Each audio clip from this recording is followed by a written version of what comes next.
Los sistemas de bloqueo de exclusión mutua o mutex de objetos o secciones críticas del código para controlar el acceso de múltiples subprocesos presentan problemas similares a los punteros clásicos en C++, al tener que asegurarse el programador manualmente de liberar los bloqueos cuando ya no se necesiten. Por eso, existen muchas similitudes entre el uso de locks como std-lock_var o std-unique-lock y el uso de punteros inteligentes en C++, porque ambos utilizan el patrón RAI para asegurar que los recursos son liberados automáticamente cuando ya no son necesarios. Así que podemos considerar estas clases de bloqueo como locks inteligentes que utilizan el patrón RAI para simplificar la obtención y liberación correcta de bloqueos mutex.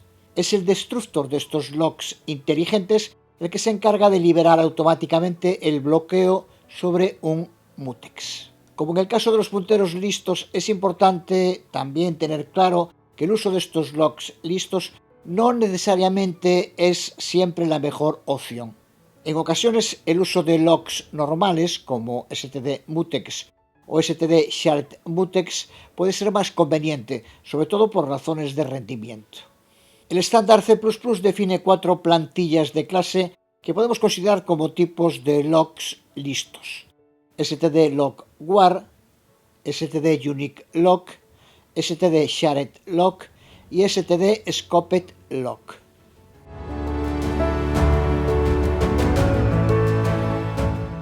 std-lock_var es uno de esos locks listos, aunque menos flexible que otras versiones. Aquí lo vemos en un ejemplo en el que creamos una variable compartida global a la que podrán acceder todos los subprocesos y un mutex para controlar ese acceso.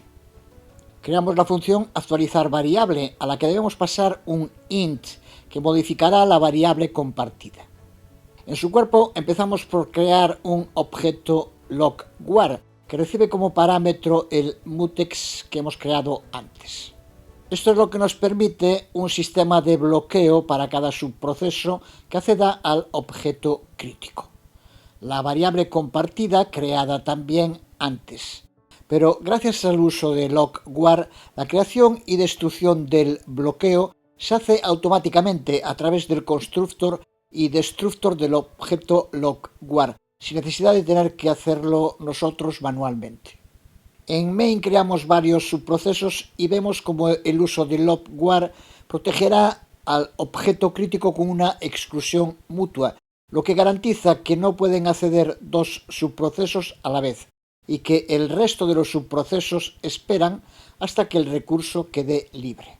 Y con std-lock_var esta liberación se realizará de modo automático y cada subproceso que no pueda adquirir el mutex se mantendrá a la espera hasta que pueda hacerlo.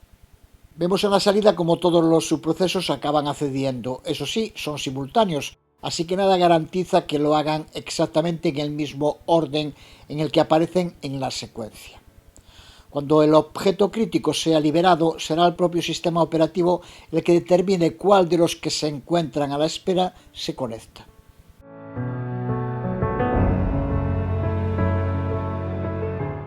Así que el paso de usar locks normales a locks listos es sencillo.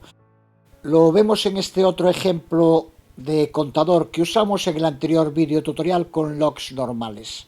Seguimos creando el objeto crítico a proteger y el mutex protector. Y en la función incrementar contador es donde creamos el objeto. De nuevo un std-lock_var al que pasamos como parámetro el mutex creado. Esto controla el acceso al objeto crítico, que aquí le anteponemos esta línea que mostrará el subproceso concreto que ha accedido con el uso de getID que ya conocemos. Y lo hacemos antes y después de haber modificado el objeto crítico, así que podemos ver el cambio en la salida. Podemos crear los subprocesos que queramos que irán accediendo al objeto crítico y destruyéndose automáticamente y con ellos también el bloqueo tras finalizar su alcance. Vemos como todos los subprocesos acceden, aunque de nuevo el orden puede variar al ser sincrónicos y determinar el sistema operativo cuál debe adquirir el mutex cuando haya sido liberado.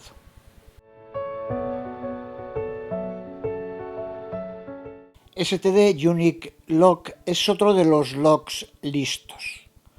Está definido también en el header mutex y es un lock listo más sofisticado que permite, por ejemplo, posponer la adquisición del bloqueo hasta más adelante en la ejecución.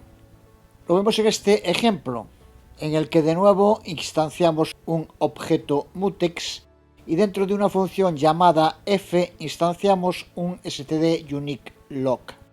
Y entre los paréntesis angulares le indicamos el tipo, aunque desde C++17 no es necesario, porque lo deduce de los argumentos. Aquí m, que es de este mismo tipo mutex. Vemos como, a diferencia de std lock war, std unique lock tiene un constructor que admite un segundo argumento. Aquí usamos defer lock, que es una de las tres opciones que podemos pasar como segundo argumento al constructor de std unique lock. Estas son las tres opciones resumidas. std defer lock indica que no se debe adquirir el bloqueo inmediatamente. El bloqueo se puede adquirir más tarde mediante una llamada al método lock o try lock. std try to lock indica que se debe intentar adquirir el bloqueo de forma no bloqueante. Si el bloqueo no se puede adquirir, el objeto std unique lock no lo poseerá. Y std adopt lock indica que el bloqueo ya ha sido adquirido y que debe ser adoptado por el objeto std unique lock. Por tanto, en esta llamada con std defer lock, lo que le estamos indicando es que no debe adquirir el bloqueo inmediatamente.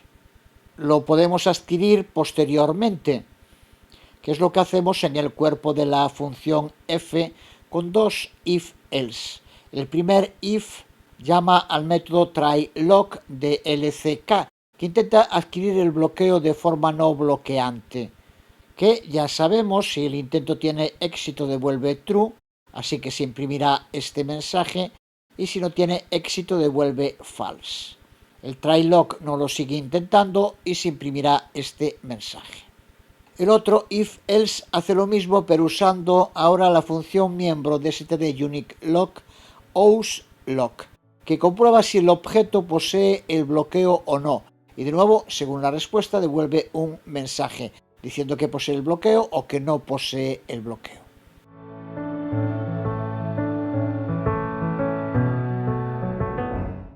En main incluimos el mismo código. Esto nos permite comprobar el funcionamiento con dos procesos. Uno es el proceso principal en main y el otro el subproceso t que creamos aquí, llamando a la función f. Aquí vemos cómo se comportan dos procesos concurrentes cuando uno de ellos es el proceso principal main y otro un subproceso, porque tal como está escrito el código, el objeto std unique lock que instanciamos en la función main se crea y adquiere el bloqueo del objeto m antes de crear el subproceso t y ejecutar desde él la función f. Así que como el bloqueo ya ha sido adquirido por el objeto LCK en la función main, el objeto LCK de la función f nunca podrá adquirirlo y se imprimirá un mensaje en pantalla indicando que no pudo adquirir el bloqueo. Porque al estar utilizando el puntero listo std unique lock en la función main, solo se liberará el bloqueo del objeto m que ha adquirido cuando finalice la función main. Mientras tanto, el subproceso ejecutará la función f y tratará de adquirir el bloqueo del objeto m, pero este ya ha sido adquirido y se mantendrá así, adquirido por el objeto LCK de la función main durante toda la ejecución del programa. Así resume IA el flujo de ejecución de este programa con el uso de std unique lock con un proceso main y un subproceso.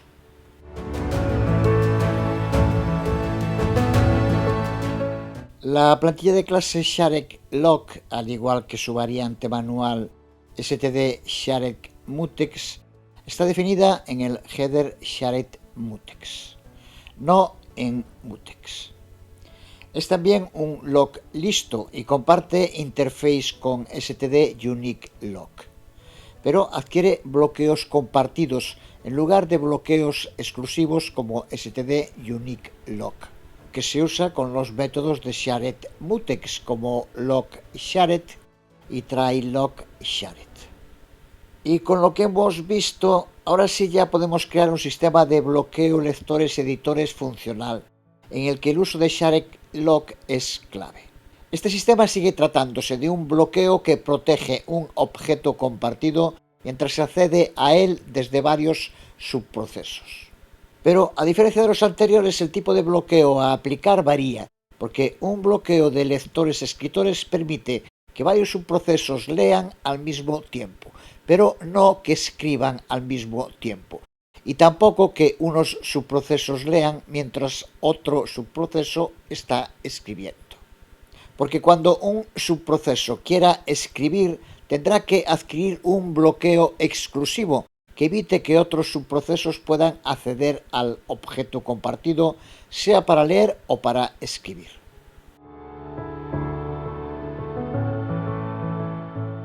La creación de bloqueos lectores-escritores suele necesitar el uso de las clases stdmutex y stdsharedmutex, porque tendremos que usar los punteros listos stdsharedlock para lecturas y stduniquelock para escritura.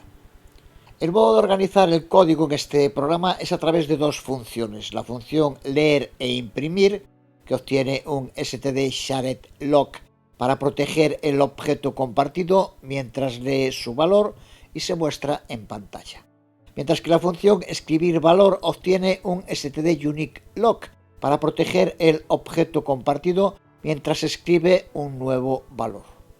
En main se crean dos subprocesos que ejecutan la función leer e imprimir, lo que significa que ambos subprocesos pueden acceder y leer su contenido al mismo tiempo. Después se crea un subproceso que ejecuta la función escribir valor, que obtiene un bloqueo exclusivo, lo que significa que mientras que se ejecuta, ningún otro subproceso podrá acceder, ni para leer ni para escribir. Una vez que se ha escrito el nuevo valor, la llamada a la función ha salido de alcance. El destructor del unique lock libera el mutex y ya es posible que otros subprocesos puedan acceder al objeto compartido. Aquí lo vemos con un subproceso que accede para leer. Igual podría ser con varios para leer o podría ser otro subproceso para escribir, bloqueando de nuevo el acceso mientras se ejecuta. Aquí podemos ver resumido el flujo del programa cuando el subproceso escritura accede al objeto crítico llamando a la función escribir valor.